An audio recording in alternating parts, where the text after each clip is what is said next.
I call to order the 2013 meeting of the Faculty Assembly at West Virginia University. I'd like to welcome all of our honored guests. I noticed Nancy Gans from City Council here and City Manager Jeff McCorsky.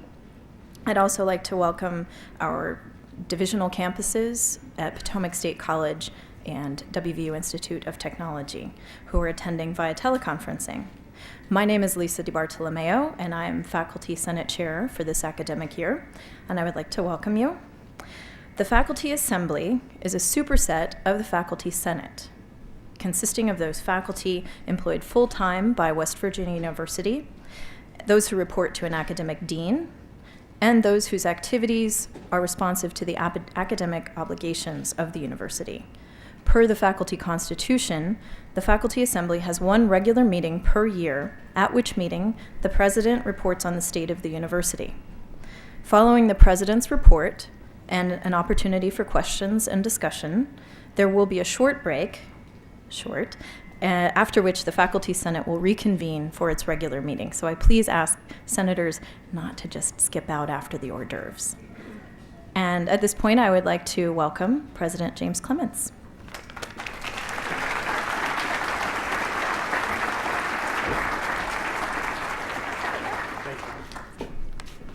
Good afternoon. Thank you, Madam Chair, and thank you all for being here today. It's a pretty big room, I think. It almost feels like we should kind of scoot to the middle, but I do thank you all for being here on this beautiful afternoon, and thank you, Dr. DiBartolomeo, for your leadership on the Faculty Senate and on our Board of Governors. I think you all know I really appreciate, and I do, the important role that the Faculty Senate plays in fostering excellence at WVU, and I thank all of our officers and senators for their service. Can you help me thank those that serve on the Senate?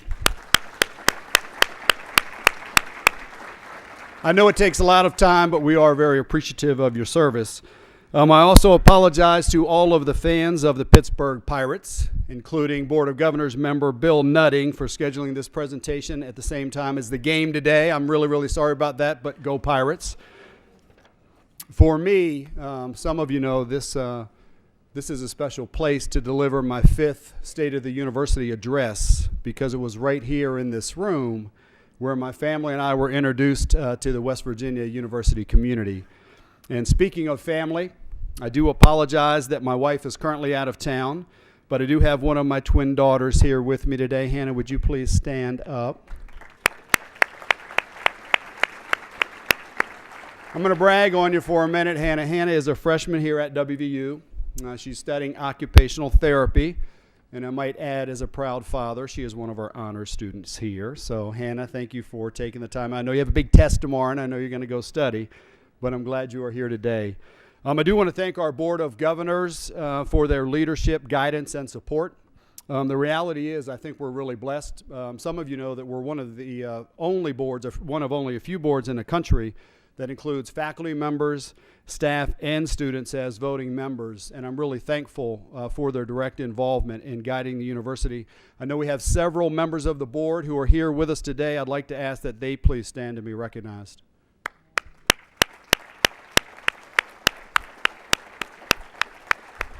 Thank you, Bill, Dixie, and Mr. President. Ryan, good to see you, sir. I also want to acknowledge any members of the Higher Education Policy Commission who are here today, including the Chancellor of the Commission if he is here. As you know, HEPC serves as a coordinating body for the 4-year institutions within the state. And I want to acknowledge the leadership team for the university, including all of our deans. I think we have a stellar team, I really do, and I appreciate all that they do. I also want to give a very special thank you to Sharon Martin, who is here today on her first day on the job as our new Vice President for University Relations. Sharon, where are you? Would you please stand?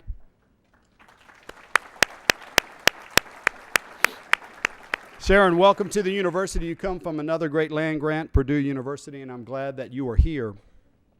I also want to give a special thank you to 2 members of my senior leadership team, Vice President of Student Affairs, General Ken Gray, who will retire from service to WVU this coming year. General, where are you?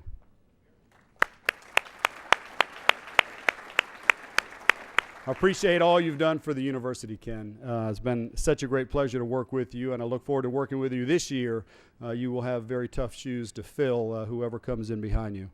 And Dr. Chris Kalinda, who will be taking on a new leadership position January the 1st as the president and CEO of our statewide hospital system. Chancellor, where are you? I do thank you both for your commitment, your service, and your friendship. I also want to thank Lisa Martin, chair of the WVU Staff Council, for her service. She's doing a great job representing several thousand very talented members of our team. Lisa, where are you? Thank you, Lisa.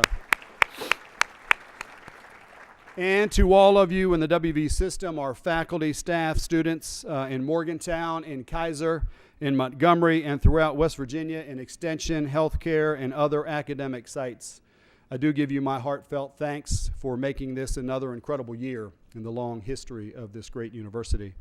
I'd like to start with a story, if I could, a story about something that's happening right now as we speak.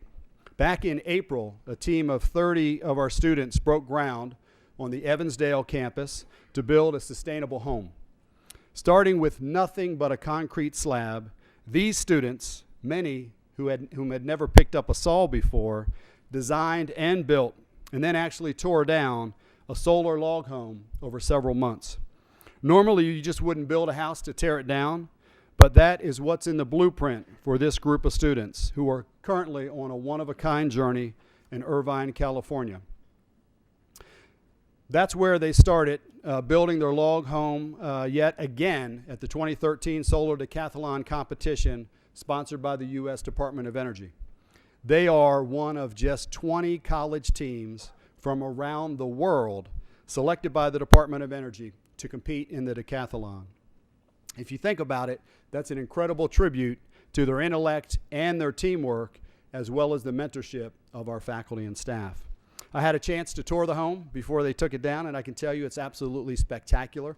Beautiful, beautiful, beautiful home.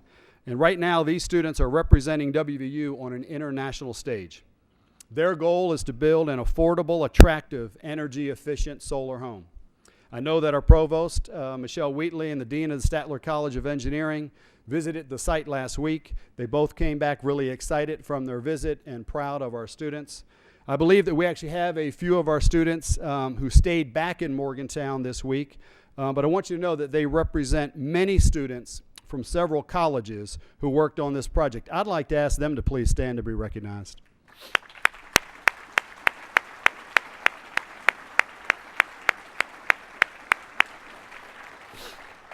I really love that this is an interdisciplinary effort, and I really do, that involves students from engineering, from creative arts, from the Davis College, from business and economics, and from journalism, as well as some of their peers from the University of Tor Vergata, our research partner in Italy.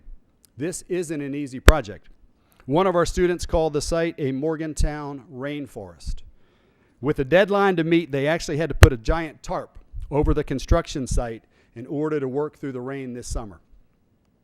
The house itself is the first log-style home accepted into the decathlon. It relies on natural resources to control the temperature and incorporates a smart home system that utilizes sensors for various features. Most of all, this project goes to the heart of what WVU is all about. That's taking an interdisciplinary approach to meeting the needs of the state, the nation, and the world. In some ways, if you think about it, the Solar Decathlon Project represents our state of the university in 2013. Under very challenging circumstances, we must work together to uphold and build upon our land-grant mission of teaching, research, and service. We must use our resources wisely. We must work together across boundaries and disciplines, and we must make our mark on the national and world stage. Indeed, we are building on a very strong foundation from others who came before us. And in reflecting in the past 4 years, we can be proud of our momentum. And I think it's really impressive momentum, especially in a national context. During those years, enrollment grew by 4% to 32,595. And I think in all of our eyes, every single one of those students matters. And while the numbers aren't final yet, WVU's Tech Campus looks like it is up by about 100 students in enrollment, with the residence halls at 92% capacity and a new Student Success Center in full swing. So congratulations to everyone in Montgomery. The Honors College grew by about 27%, from about 1,500 to about 1,900. Student diversity grew over those 4 years by about 28%, from about 3,900 to more than 5,000. And we know we have much more work to do. Our donors have been unbelievably generous, and our private giving has broken almost every record possible. In the previous 10 years, we raised about $55 million a year. Since 2009, we raised an average of about $117 million a year. That's an increase of 112%, or about $62 million per year. That's a strong testament to the people who believe in this institution and the great work that we all do. The foundation's total endowment under management was $309 million in 2009. It has grown to $521 million, which is an increase of $212 million, or 68%. In that same time frame, the total assets managed by the foundation increased from $750 million to $1.2 billion, which is a 59% increase, or nearly $500 million. Due to the incredible work of our faculty and staff, sponsored programs also hit an all-time high during the past 4 years. And we are working hard, very hard, to increase our competitive funding as well as non-STEM research to maintain a very balanced portfolio. That balanced portfolio really is the hallmark of a comprehensive university and fits nicely with our goal of becoming classified as research very high. The WVU healthcare system has grown significantly as well. In Morgantown, our WVU healthcare operations served 650,000 patients in 2008 and almost 850,000 patients in 2012. Statewide, our healthcare operations served about 700,000 patients in 2008 and 930,000 in 2012. Healthcare revenue grew from about $700 million in 2008 to about $840 million in 2012 in Morgantown, and $1.1 billion in 2008 to $1.65 billion in 2012 statewide. That's an increase of about $500 million in healthcare revenue and services provided. And while the revenue has grown, so has WVU's uncompensated care to those in need. And if you think about our mission, this next piece is really important to think about. In 2012, the WVU Healthcare System, WVU Healthcare, University Healthcare, and WVU Physicians of Charleston provided more than $110 million of uncompensated care to those in our state and our most underserved population. It's incredible, I think, what people do for this university across the state, working with so many people. That number is staggering when you provide $110 million of service to those who couldn't pay for it. I'm really proud that our team can do that. In the context of this incredible momentum, unfortunately, as you know, we're in the midst of some serious budget challenges. The state cut our appropriations this year and is considering an additional cut next year. The federal budget has also impacted research dollars and other activities, and changes in healthcare funding present some potential challenges for our academic medical centers across the country. As many of you know, the WVU System's operating budget, not including the healthcare enterprise, for last year's audited financials was $955 million. This year it will top $1 billion. With the WVU Health System, we are more than a $2.6 billion academic enterprise. State appropriations account for just about 20% of the total general university budget and just 7% of the overall WVU system budget. Tuition and fees make up another 37% of our core budget, which is about $355 million. The rest is a combination of monies that come to us via contracts and grants, as well as revenues from auxiliary and housing and dining services, all of which are committed to specific designated areas. We continue to invest in the campus infrastructure. Our outstanding bond ratings help to give us resources for new academic and research facilities using funds that are separate from operating budgets, and those funds must be used specifically for that purpose. It is essential, I believe, that we invest in the future while remaining fiscally sound today. And I congratulate our financial officers for their work, which has produced clean audits and no management letters over the last several years. They really do an incredible job. And if you think about this university, if you look at our outputs based on our inputs and resources, overall we do a phenomenal job. The combined resources we receive from tuition and fees and from the state must go toward many, many things. Faculty and staff salaries and benefits, classroom and technology upgrades, libraries, research startup packages for our faculty, student recruitment, advising, student life initiatives, transportation, utilities, student scholarships and aid, and so much more. So when we talk about where the WVU money goes, we must take a balanced and strategic approach to cover the range of responsibilities across our teaching, research, and service mission, including the recruitment and retention of quality faculty and staff, the recruitment and retention of quality students, quality academic programs that are relevant to the success of our graduates, a technology infrastructure and facilities to support our overall enterprise, and land grant engagement to support economic development in our state. As we try to balance these responsibilities, we are competing with peer universities who, on average, charge about $3,000 more per student for in-state tuition. About $3,000 more per student in-state tuition. At the same time, our peers also receive about $5,000 more per full-time equivalent student in state appropriations. In other words, we receive about $120 million less in state appropriations every year compared to our peers. So if you think about the job you do, great teaching, great research, great service, based on limited resources, we have a lot to be really proud of and a lot to be thankful for.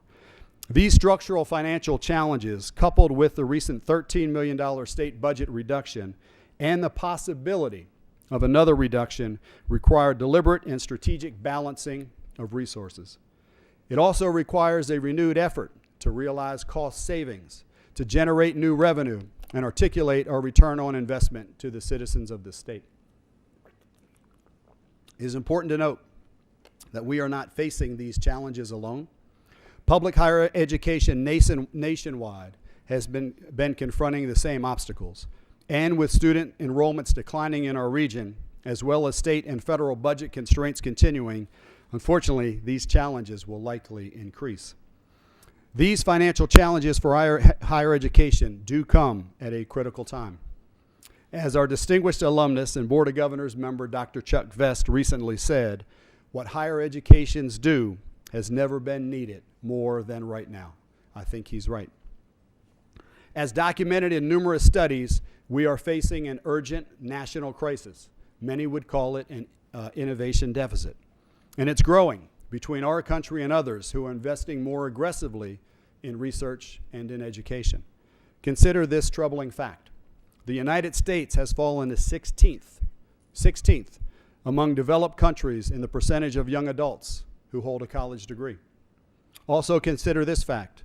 Over the past 10 years, R&D expenditures as a share of economic output have remained nearly constant in the United States, but have increased by nearly 50% in South Korea and 90% in China. In July, through the leadership of the Association of Public and Land Grant Universities, APLU, about 200 university presidents, including myself, sent a letter to the White House and to Congress in support of federal funding for research to close the innovation deficit. In the letter, we stated, ignoring the innovation deficit will have serious consequences, and I really believe it will.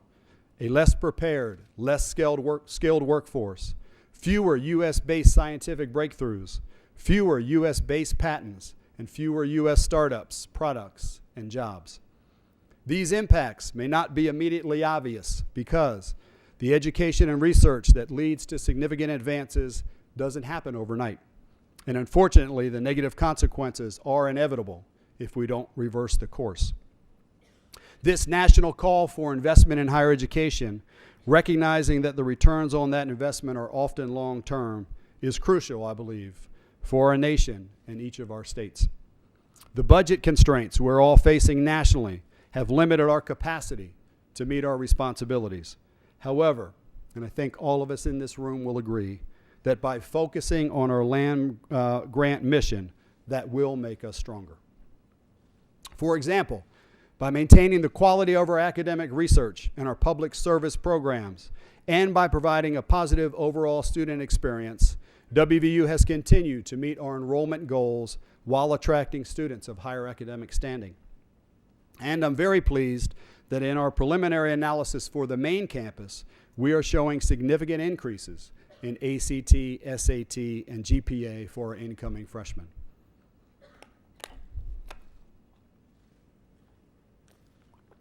As we prepare a budget for next year, taking into account the state reductions, combined with other budget challenges totaling about $18 million, we're going to follow 4 principles, and I'd like to go through those 4 with you. Number 1, our core academic mission will be the priority. Academic quality is the cornerstone of our future, and we must protect it and we must enhance it. I'm looking over at Ryan, and that's what it's all about, providing our students with a great education. That must remain number 1. Number 2, we must continue to invest in our strategic plan. It is a good plan, and it was developed by our university community together. The plan is long-term, and we must invest in our long-term vision despite any short-term challenges. Number 3, we will continue a commitment to our campus infrastructure. The long-term health of our established residential education depends upon continued attention to our infrastructure, which includes both technology and facilities. And number 4, we will strive to give raises in the fiscal year 2015. The people at WVU are our most important asset we have, and we want to retain and recruit the best.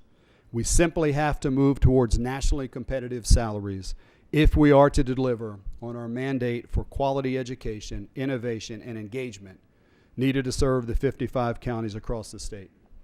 The good news, in the last 5 years, we've allocated $47 million to base salary increases, but we all know we still have more to do. It will be a priority. I welcome your feedback on these basic principles as we continue to seek your ideas on structural budget savings as well as new ways to generate revenue. We have a strong university, a great university, built on the principle of shared governance, and we must confront this challenging time without compromising our quality. A quick look at some of our accomplishments over the past year, I believe, will help reaffirm that our university community is on a good track towards the future. Let me go over some of those successes. In March, we were recognized by U.S. News Graduate School Rankings, which placed 8 of our programs in the top 100 in the nation. 3 of our online graduate programs earned top 5 rankings in U.S. News' inaugural Best Online Programs for Veterans report. We have also been named the GI Jobs list of military-friendly schools for 5 years in a row. And our Potomac State campus also received the military-friendly designation this year. Business Week ranked our College of Business and Economics number 9 in the nation among undergraduate business schools for the best return on the investment. WVU ranked number 27 among the top universities in the country for recruiting and graduating low-income students by Washington Monthly. Kiplinger rated Morgantown one of the top 10 great places to live, and Business Insider named Morgantown the 9th best college town in America, a tribute to our town gown strengths. However, as you know, our success isn't measured solely by rankings. Our hospitals are serving more patients than ever before, and we are taking medical outreach to every corner of this great state. Donors to the WVU Foundation State of Minds campaign have contributed more than $670 million, which is 90% of the $750 million goal, which is the largest fundraising effort in the university history. And the campaign still has 2 years left to go. Our friends and alumni love this university, and the support of our work and our students, if you think about it, is really humbling. I want to thank Wayne King, the president of the WVU Foundation, and his entire team and the WVU Foundation board for all they've done to provide guidance and leadership on this effort. Wayne, where are you? Congratulations, Wayne.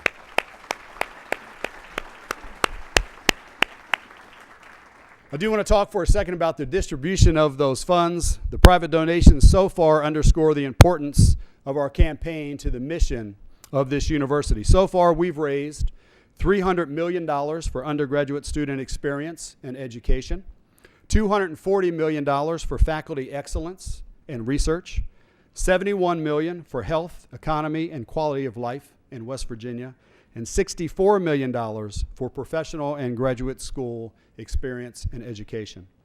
I also want to applaud our faculty and staff, 1,600 of you who contributed a record high $2 million to the campaign this year. That's an incredible, I think, amount of money from a lot of people. And I think it says a lot about this university community and our values. I spoke earlier about the importance of securing long-term resources. 2 key financial rating services have given us high bond ratings. That's really unheard of right now in higher ed. They cite it, among other things, our private support, diverse revenue streams, stable enrollment, and strong academic programs. Standard & Poor's gave the university's 2013 taxable and tax-exempt bonds an A+ long-term rating, and Moody's reaffirmed our ratings. These ratings are a fundamental indicator of our fiscal health, which benefits the entire economy in West Virginia. Our students continue to compete extremely well with the best students in the world. One example that we should all be proud of, in the past 3 years, 10 of our students earned a Fulbright scholarship for international study. During the previous 17 years, just 1 student from WVU received a Fulbright. That is a compliment to the entire team here, our students, our faculty, and our staff, that we can compete and win those kind of national awards. As another example, our Collegiate 4-H Club was once again named the National Club of the Year for their commitment and service. The club reached nearly 57,000 people last year through educational, youth development, and heritage-based events. Another example, for the 3rd straight year, our student team finished strong in NASA's annual Lunobotics mining competition at the Kennedy Space Center in Florida. They took 2nd place in the competition for the coveted Joe Cosmo Award for Excellence, which honors the team earning the most points overall in the competition. More than 700 college students representing 50 universities in 8 countries competed in that competition. It's incredible that we did so well, literally against competition worldwide. And as a last example, and I could cite many, many more, this past summer, our students excelled in the European International Model United Nations Conference, where students from 70 countries participated. The trip was sponsored by the Division of Student Affairs and International Studies. Our delegation of just 6 students brought back 5 of the 24 awards that were given out at this event. And Franklin Roberts, a sophomore political science major at WVU, earned a top award, being named the best delegate in the North Atlantic Council while representing Greece. As members of the Big 12 Conference, we started new partnerships with other Big 12 schools, from student affairs and marketing efforts to faculty exchanges and research collaborations. 7 of our researchers earned Big 12 faculty fellowships that are designed to stimulate scholarly activity and to promote linkages among the faculty. The university also sponsored 3 main attractions at the National Boy Scout Jamboree in southern West Virginia this summer: a forensic science tent, a cycling station, and a zip line, all aimed at fostering interest in STEM among the 25,000 youth who attended. WVU is also working to expand high-speed internet access. We are partnering with an organization called AIR-U, the Advanced Internet Regions Consortium, to use vacant broadcast TV channels to provide the main campus and nearby areas with wireless broadband internet access. We are the very first university in the country to do that. WVU also hosted national dialogues that reflect our land-grant mission, including a National Research Council Forum on the role of research universities related to global competitiveness, a national panel on innovation, and a National Academy of Science workshop on shale gas. As I mentioned earlier, we are continuing to invest in our infrastructure and capital facilities with a number of new buildings and from academic programming to student health. And I know sometimes it's a struggle when you see a lot of cranes and there's a lot of noise and there's a lot of dirt moving. It's actually a really good thing. We're building for the future, and it's really important. These capital investments, I believe, are necessary. They are necessary investments for the future of our great university. If you think about it, our counterparts from a half a century ago made investments that gave rise to the Evansdale campus and the Health Sciences Center. Thanks to their vision, WVU has an engineering college whose graduates are ranked in the top 25 by employers. And from the creation of the medical center, we have leveraged it into a statewide health system that treats more than 3,600 patients each day and serves as the second largest employer in the state. Imagine our campus today without those investments decades ago. It is really our responsibility to make investments that will benefit the generations that follow us. If we do not invest in our infrastructure strategically, our current budget challenges will go from temporary, and I believe they are temporary. They will go from temporary to serious if we don't make those investments. In addition, these projects have a very positive economic impact in our community and on our state. To help find the balance in strategic investments, our 2020 strategic framework is an excellent guide, I believe, and I want to thank Dr. Nigel Clark and others for their leadership. Nigel, where are you? Nigel, appreciate all you're doing on the plan.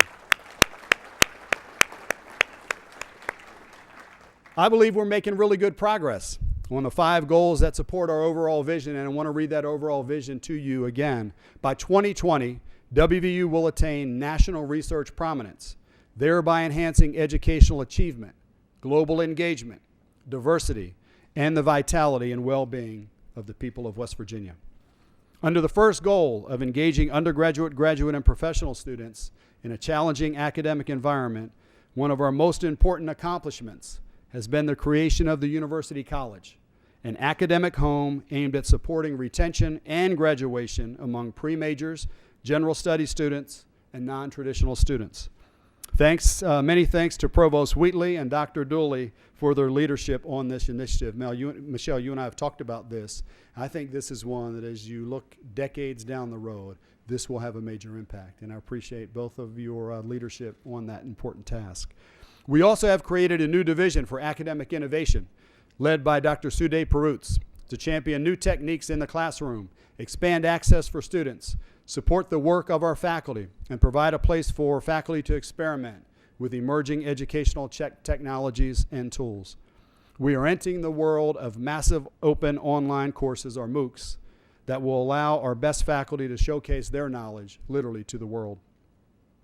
To meet student needs, we have added new academic programs on our campus, about 20 in the past few years, including ones in biomedical engineering, immunology, and medical microbiology, as well as joint programs like the MD MBA program, which gives students great options for career success.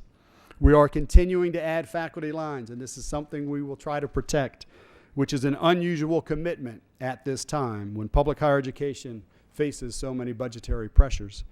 In 2009, I announced our plan to add 100 faculty lines. The first 30 focused on supporting general education teaching loads.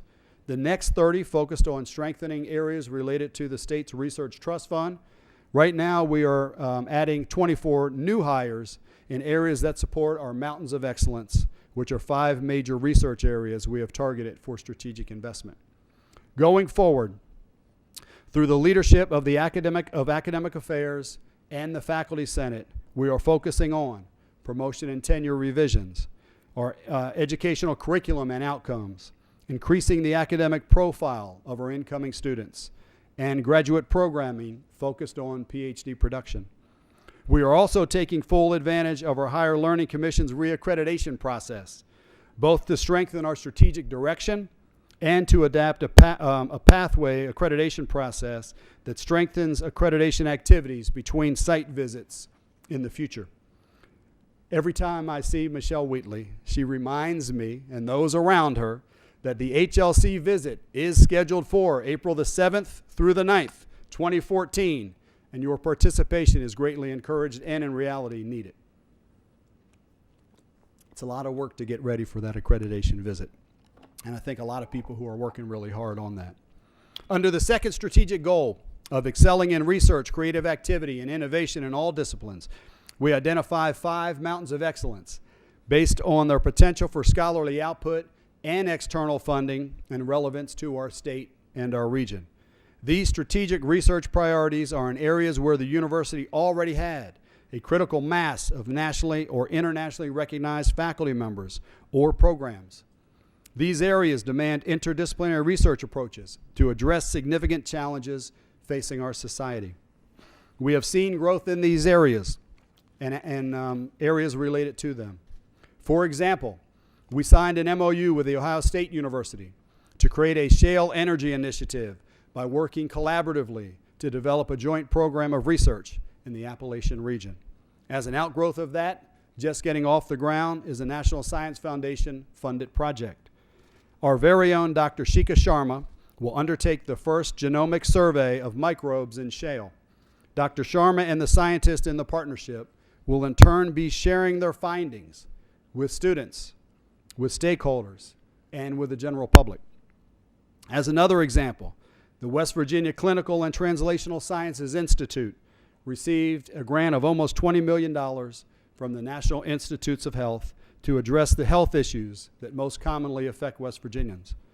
Other leaders, including educational health sciences and healthcare entities across the state, committed another $33.5 million to this effort, bringing the total funding to more than $53 million over 5 years.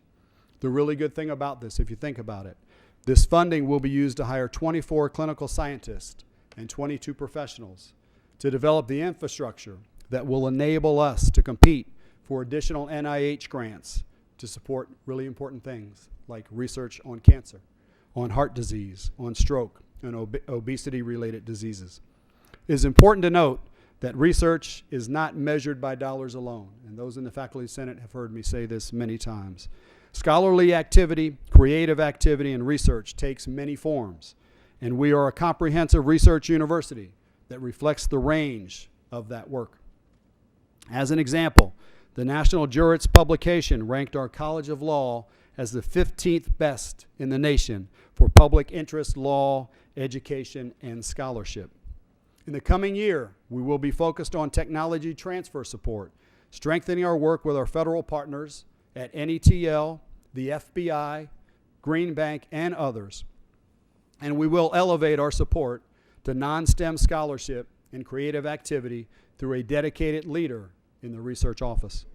Our third strategic goal is being advanced by the creation of an integrated administrative infrastructure to promote diversity, inclusion, equity, and intercultural and intercommunity outreach, and resulted in the naming of David Freisen as our Chief Diversity Officer.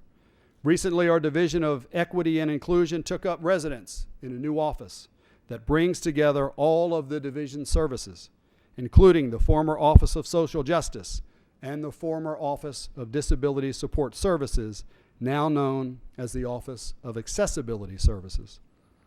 When Chief Diversity Officer Freisen attended the 50th anniversary of Dr. Martin Luther King's I Have a Dream speech on the Washington Mall, he noted how much progress the country has made in the area of civil rights, but how much work is still left to be done. This is a priority for our campus. In the coming year, through a dispersion approach, which means that diversity will be disseminated into the very fabric of our institutional experience, Chief Diversity Officer Freisen will help to promote many initiatives that include expanding the African American community in number and participation, and he will help with the overall retention efforts in our university community. He will also develop initiatives in recruiting with a new emphasis on growing the Hispanic population and will explore the possibility of an office for our LGBTQ community. Is Chief Diversity Officer David Freisen here with us? David, appreciate your leadership. David, you have a lot on your plate, and we appreciate all that you're doing.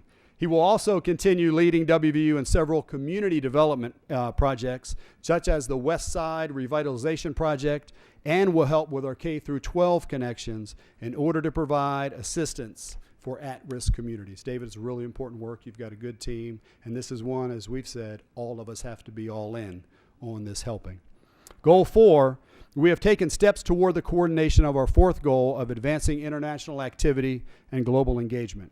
Dr. Zito Sartorelli is now serving as WVU's first Chief Global Officer while retaining his role as Dean of the College of Business and Economics. Zito, are you here with us today? Dr. Sartorelli?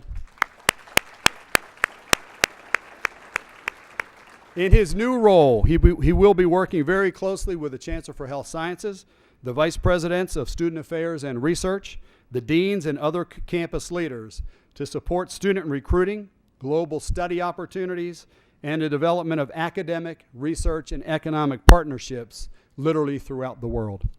Our Global Engagement Roundtable group proposed several goals that we will reach in the coming years, such as doubling the percentage of international students from 4.8% to 10% of the total student body,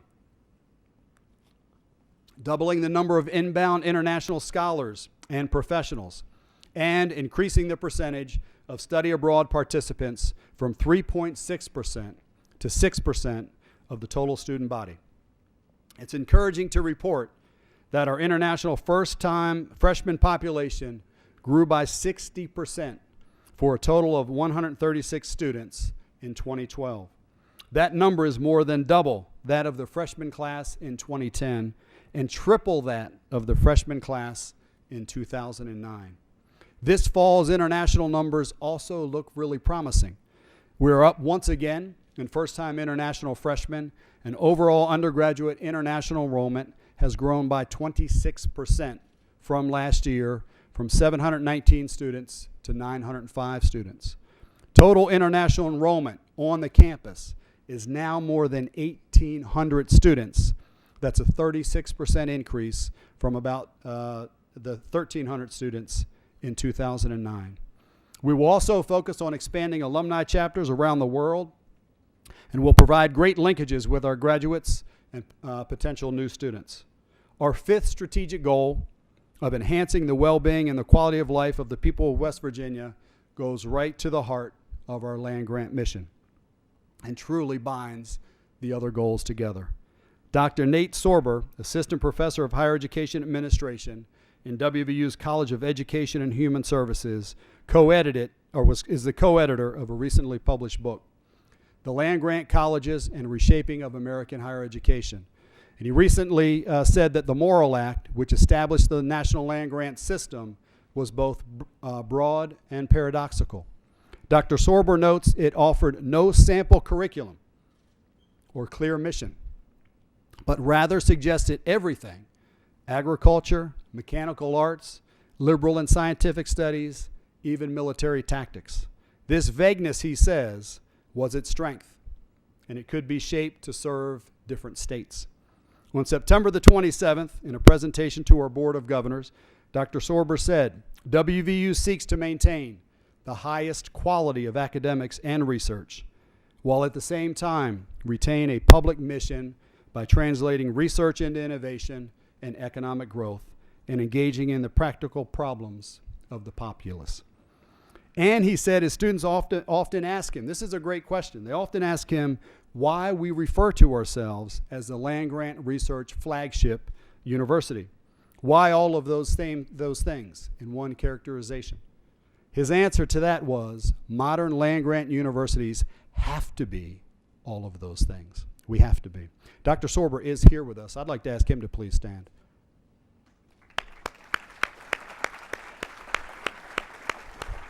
Nate, I appreciate your insights on this, and I can tell you the feedback from the Board of Governors was really, really positive. I appreciate you taking the time that day to meet with them. I know it was very, very much valued and appreciated. The Morrill Act that set up the land grant system of universities across the country serves as a catalyst for our progress as a nation. And we are proud to celebrate 150 years of that heritage this past year. Next year, we will celebrate the centennial of another educational hallmark, the Smith-Lever Act, which created the cooperative extension services across the nation. It set up a unique shared partnership among federal, state, and county levels of government. It placed professional educators in local communities to help citizens benefit from research-based knowledge. To put it simply, the Morrill Act helped to establish WVU as a place engaged in teaching, research, and service. The Smith-Lever Act helped to transform that place into a network that stretches across the entire state and the local communities. Today, the WVU Extension Program is still going very, very strong, serving more than 400,000 West Virginians each year through programs like Energy Express and 4-H that reach out to our youth, and many other programs that serve communities, firefighters, small farmers, and businesses throughout our 55 county extension offices. This notion that we serve the entire state is not limited to extension. From dentistry to law to journalism to mining extension and rural health initiatives, our colleges and divisions serve West Virginia across the entire state. There are countless examples of how our state is an extension of our campus and how our 2020 plan is a blueprint for creating a healthier, more prosperous, and brighter future for all of us. When we applied and when we were awarded a Carnegie Engagement Classification a few years ago, one of the major ideas for the future was bringing greater coordination and thus greater leverage to our outreach capacity. Provost Michelle Wheatley recently named Dr. Gypsy Denzine as the Associate Provost for Engagement and Outreach. And Michelle, is she here today? Gypsy, are you in the house? She was here last week, not here today, but she'll be starting soon, and we look forward to her arrival. It is critical that we hold fast to the mission of the Morrill Act and the charge of the Smith-Lever Act that they gave us. Our responsibility is to uphold and enhance the educational quality of our campus while leveraging knowledge into service across the state. Let me end by saying that despite a difficult economic climate nationwide, we are still following our strategic plan and making strategic investments and building for the future. It's a future that begins with our students. And a shining example of our students goes back to the Solar Decathlon team. Brendan Belenka, the student project leader, recently asked, why can't we become the energy state on top of the mountain state? Those are the sort of questions our students ask themselves, the sort of questions that lead them down the path of discovery and ultimately to becoming the next generation of leaders. Since I started at WVU, the university has graduated 25,473 students. That's 25,473 dreams coming true, just like Brendan's. Those dreams are inspired by and facilitated by all of you in this room, all of you in this room. I can't think of another place as committed to making a real difference as our West Virginia University community, and I am proud to serve along with you in that effort. Thank you for everything we do. Thank you for everything you do, and let's go Mountaineers. Thank you.